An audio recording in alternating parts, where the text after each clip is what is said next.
우리가 죄를 짓고 잘못했을 때 하나님은 한 번 잘못했다고 단번에 심판하시지는 않습니다. 우리 하나님은 상한 갈대를 꺾지 아니하며 꺼져가는 등불을 끄지 아니하시는 인자하신 하나님이십니다.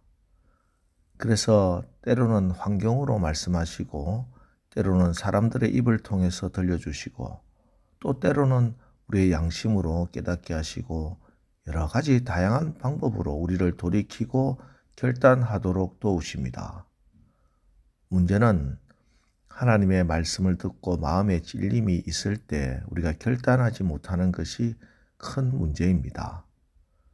하나님 말씀이 주어지고 환경으로도 말씀하시고 여러 가지 방법으로 알게 하시면은 우리가 하나님의 뜻이 이것이구나 하고 깨닫고 결단하면은 나도 살고 공동체도 살아날 것입니다. 자, 그런데 오늘 이 결단을 못하는 미련한 왕, 남유다의 마지막 왕이었던 시드기야 왕이 나옵니다. 시드기야에게는 하나님이 그에게 보낸 선지자 예레미야는 무척 부담스럽고 거추장스럽고 걸리는 거친 돌이었습니다.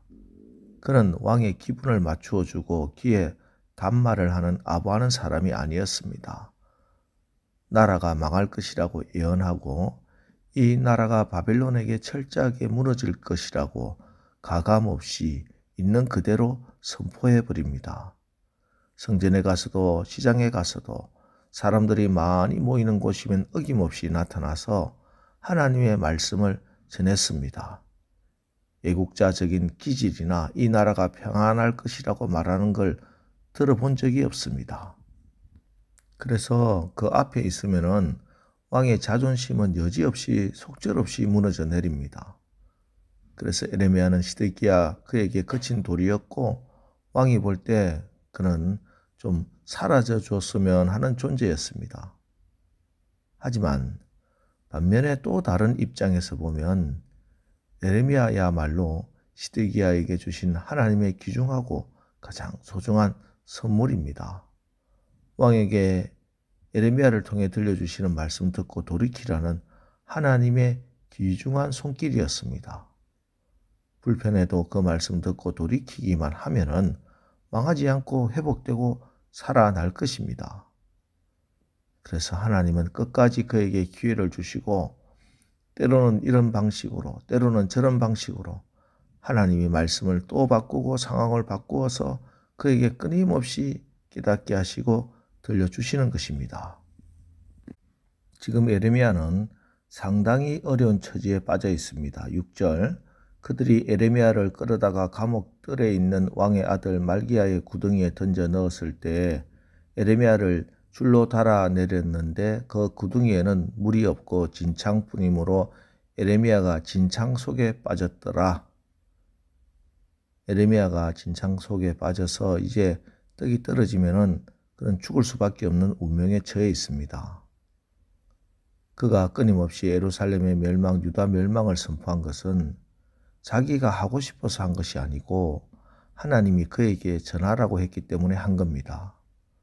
그리고 에레미야의 예언대로 바벨론이 실제로 쳐들어오고 공격을 하니 약간 두려웠다가 그러다가 갈그미스 전투로 바벨론의 군대가 일시적으로 포위를 풀었습니다. 사람들은 바벨론이 물려갔으니 이제 우리가 살아났다고 환호합니다. 하지만 그때 에레미야는 다시 외칩니다. 바벨론 군대가 또다시 쳐들어올 것이고 우린 그때 기회 없이 완전히 망해버릴 것이다. 자, 이런 예언을 듣고 극단적인 민족주의자들이 에레미야를 붙잡아 진창에 빠뜨리고 그의 목숨을 노리고 있는 상황입니다. 이런 에레미야를 불쌍히 여긴 왕국 넷이 구스 사람 에벳멜렉이 왕에게 목숨을 걸고 간청합니다. 왕이시여, 이 사람을 그대로 두면 죽을 수밖에 없습니다. 그에게 한 번 더 기회를 주시고 살려달라고 애원합니다. 왕의 마음이 다시 움직였습니다. 그래서 에레미야를 불러 비밀 회동을 한 번 더 가집니다. 14절 시드기야 왕이 사람을 보내어 선지자 에레미야를 여호와의 성전 셋째 문으로 데려오게 하고 왕이 에레미야에게 이르되 내가 네게 한 가지 일을 물으리니 한마디도 내게 숨기지 말라. 자, 왕은 이미 한번 에레미야를 불러서 물어본 적이 있습니다. 그때 에레미야는 여전히 하나님의 음성을 그대로 전했습니다. 그런데 지금 다시 갈피를 잡지 못하고 또다시 에레미야에게 묻습니다. 내가 어떻게 하면 살 수 있느냐? 이 말을 묻는 겁니다. 지금 시드기야 왕은 친바벨론파와 친애굽파 사이에서 갈등을 하고 있습니다. 또 사람들의 목소리와 하나님의 음성 사이에서 갈등하고 있습니다. 어느 쪽으로 결정을 내려야 할지 결단을 하지 못합니다. 이런 시드기야에게 에레미야가 확실하게 말씀합니다. 17절, 18절 에레미야가 시드기야에게 이르되 만군의 하나님이신 이스라엘의 하나님 여호와께서 이와 같이 말씀하시되 네가 만일 바벨론의 왕의 고관들에게 항복하면 내 생명이 살겠고 이 성이 불사람을 당하지 아니하겠고 너와 내 가족이 살려니와 네가 만일 나가서 바벨론의 왕의 고관들에게 항복하지 아니하면 이 성이 갈대아인의 손에 넘겨가리니 그들이 이 성을 불살할 것이며 너는 그들의 손을 벗어나지 못하리라 하셨나이다. 지금까지 하나님께서는 왕이 살려면 이 나라 백성들이 살려면은 정의와 공의를 세우십시오. 나라를 하나님의 말씀으로 통치하십시오. 그리고 이 나라가 살려면은 예배를 제대로 드려야 합니다.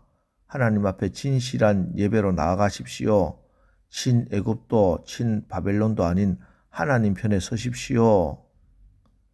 에레미야를 통해서 수차례 말씀하셨고 이제 마지막 경고였습니다. 그런데 이 마지막 경고에도 시드기야는 여전히 사람을 의식합니다. 19절 시드기야 왕이 에레미야에게 이르되 나는 갈대아인에게 항복한 유다인을 두려워하노라. 염려하건대 갈대아인이 나를 그들의 손에 넘기면 그들이 나를 조롱할까 하노라 하는지라. 지금 그가 두려워하는 것은 나라가 망하는 것보다 사람들의 조롱이었습니다. 왕이 항복해서 결박당하고 바벨론이 먼저 항복한 유대인들에게 넘기면은 그들이 왕을 얼마나 조롱할까? 왕의 체면이 무엇이 되겠느냐? 이 말입니다. 여러분, 조롱 좀 당하면 어떻습니까? 비웃음을 당하면 어떻습니까? 그의 목숨이 살고 백성이 살고 나라가 망하지 않는다는데. 그런데 그는 마지막까지 자기의 자존심과 사람들과 하나님 말씀 사이에 갈등이 했습니다. 분명히 하나님의 뜻을 알면서도 결단을 내리지 못하는 겁니다. 그리고 결국 마지막 비온을 맞이하게 되는 것입니다. 그렇습니다. 하나님의 말씀은 우리에게 결단을 요구하는 말씀입니다. 너는 좌이든지 너는 우이든지 결단하라고 말씀합니다.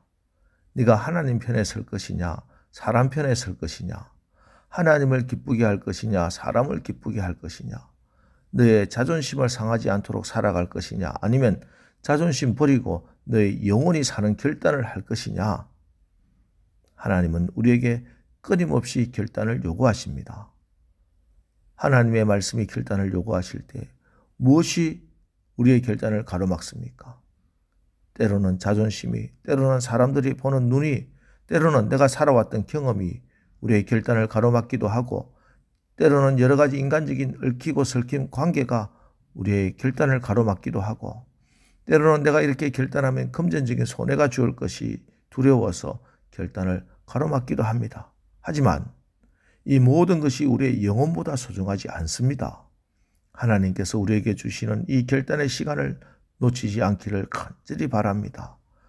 순종하기를 결단하시기 바랍니다. 그래서 하나님이 우리에게 주시는 그 소중한 기회를, 축복을 다 받아 누리시기를 주님의 이름으로 축원합니다.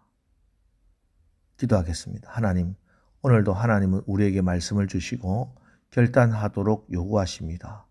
이때 우리가 결단하지 못하고 계속 미루고 순종하지 못하면은 결국 하나님이 주시는 기회를 축복을 놓치는 것을 오늘 시드기야 왕의 말씀을 통해서 알려주십니다.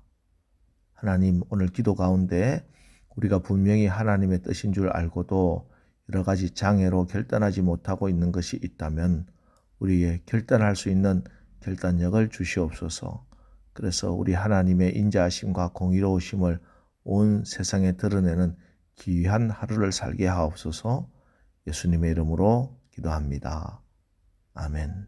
자, 이제 오늘 말씀을 붙들고 주여 오늘 하루도 우리가 하나님 앞에서 결단해야 할 것 결단하고 순종하여 하나님의 선하신 은혜를 입게 하옵소서. 우리 합심해서 기도하고 나가겠습니다. 우리 기도하겠습니다.